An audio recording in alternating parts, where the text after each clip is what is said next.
Thank you very much. Please be seated.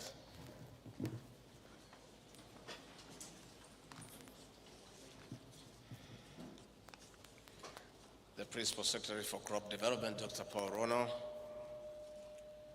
the ESK National Chairperson, Annabel Kirinya, the Nairobi ASK Chairman, Joseph Mogo, the ESK CEO, distinguished farmers and exhibitors. It is with great pleasure that I address farmers, traders, and agro-based innovators today at the opening of this year's Nairobi Trade Fair on behalf of His Excellency President William Ruto. The trade fair is a platform for our farmers to sample innovations as they seek to improve productivity. It is also a moment of learning and borrowing best practices from fellow farmers as well as experts in crop and animal husbandry. This is important, especially now that the agricultural sector is under threat from climate change, which is diminishing returns. It is also time that we are seeking to put more money into the pocket of the farmer as we transition from subsistence to profitable agripreneurship. In this regard, I wish to congratulate and thank the Ministry of Agriculture and the Agricultural Society of Kenya for this year's theme, promoting climate-smart agriculture and trade initiatives for sustainable economic growth. Distinguished farmers, ladies and gentlemen, our administration recognizes the agricultural sector as a basis and driver of the manufacturing and industrial revolution of this country. It is in line with our development plan, the bottom-up economic transformation agenda. But this is not possible unless we support the farmer to incorporate climate resilient structures, including drought-tolerant crop and animal varieties, recycling of organic matter to reduce carbon emissions, pollution, and other related factors. This is one of the reasons that I'm excited with the innovations exhibited there in form of farm machinery, appliances, as well as best crops and animal management practices. Some of the outstanding innovations are from our Gachagua'S sector, which is driving transformative and affordable solutions to the small-scale farmer and small industries. This is a milestone in catalyzing value addition under various subsectors such as the cotton industry. To encourage the artisans to do more, we are now certifying their skills, knowledge, and expertise through the recognition of prior learning policy, which was launched in March 2023. Through partnerships with the TVET institutions, my office, in collaboration with line ministries, has created a framework of linking skilled artisans to jobs and business opportunities, including value addition, agribusiness, agri-tech, and local manufacturing. I encourage farmers to take the challenge and integrate climate-smart agriculture practices displayed here by our artisans to boost production. Distinguished farmers and exhibitors, in the face of adverse climate, we are supporting our farmer for better returns through the agriculture sector reforms. The recently announced 2024 tea bonus for small-scale farmers has significantly increased, but some farmers earn much less due to high-cost production, low-quality tea, and financial management challenges, which require urgent action from the Kenya Tea Development Agency. My office, in collaboration with the Ministry of Agriculture, Tea Board of Kenya, and other key agencies, are working on administrative and operational reforms for maximum benefit of tea farmers. We are also supporting factories' installation of orthodox tea machines as one of the ways of diversifying to fetch more money. This is apart from providing equipment for specialty tea production, efforts that have increased smallholder farmer earnings from 59 shillings in 2022 to 66 shillings in 2024. I therefore urge our farmers who are uprooting tea bushes more so in the waste of the rift to give us time to streamline the subsector as promised. Distinguished farmers, ladies and gentlemen, on the coffee subsector, reforms at the Nairobi Coffee Exchange are bearing fruit, with 47 auctions conducted since reopening in August 2023 to date. The average price per 50 kg bag has increased to $237 from $188 before the reforms.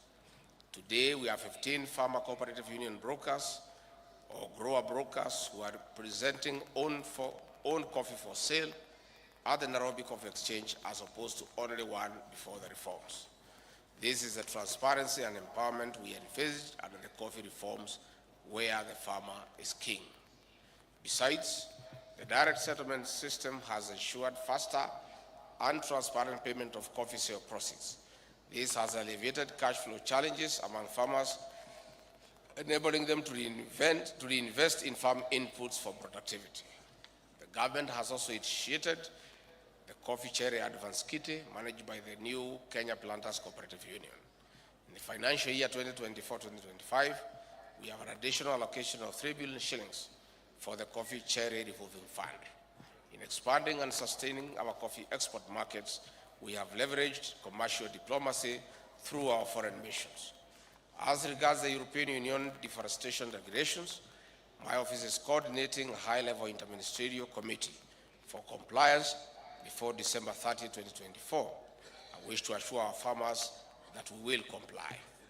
To further our interventions in the agricultural sector, we have registered and georeferenced at least 15,895 agro-dealers and 7,115 stockists across 45 counties, excluding Nairobi and Mombasa.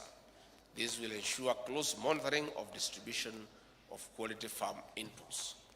In our determination to cut and end the importation of edible oils, we have supplied over 556 metric tons of sunflower seeds to farmers in 34 counties, with more investment in seed multiplication and coconut cultivation. This has increased land under sunflower farming from 60,000 acres in 2022 to 64,000 acres in 2024. With improved local production, we have stopped sugar importation, which has contributed to low prices for consumers. Due to increased maize production, there has been a drop in the cost of 2 kg maize flour packet from 169 shillings at the beginning of the year to 130 shillings. In sustaining production, we have also distributed over 8.6 million bags of fertilizer this year, against 1.4 million bags in 2022. In the leather industry, we have made operational the Gachagua'S Common Manufacturing Facility, completing the central effluent treatment plants at Kenani Industrial Leather Park and providing training and tools to flayers. On the other hand, livestock insurance scheme has increased from 304,000 in 2022 to 503,000 in 2024, providing financial support to pastoralists. Under the dairy and meat value chains, the government has raised guaranteed minimum price per litre of milk by 35%, from 37 shillings in 2022 to 50 shillings per litre in 2024. Milk production has also increased from 4.6 billion litres in 2022 to 5.2 billion litres in 2024. On the animal genetic resources, we produced 944 doses of bull semen and established a new goat semen facility. We also continue implementing duty waivers and VAT exemptions to increase access to affordable livestock feeds. Under the avocado subsector, we are implementing reforms as we eye more exports to traditional markets and rope in new consumers in Japan, Malaysia, India, USA, among others. The reforms and other structural interventions will continue until we put more money into the pocket of the farmer. Distinguished farmers and exhibitors, on this note, I wish to thank the Minister of Agriculture, the Agricultural Society of Kenya, traders, partners, farmers and exhibitors for organizing and participating in this trade fair. It is now my pleasure to declare the Nairobi International Trade Fair officially open. Asanteni sana.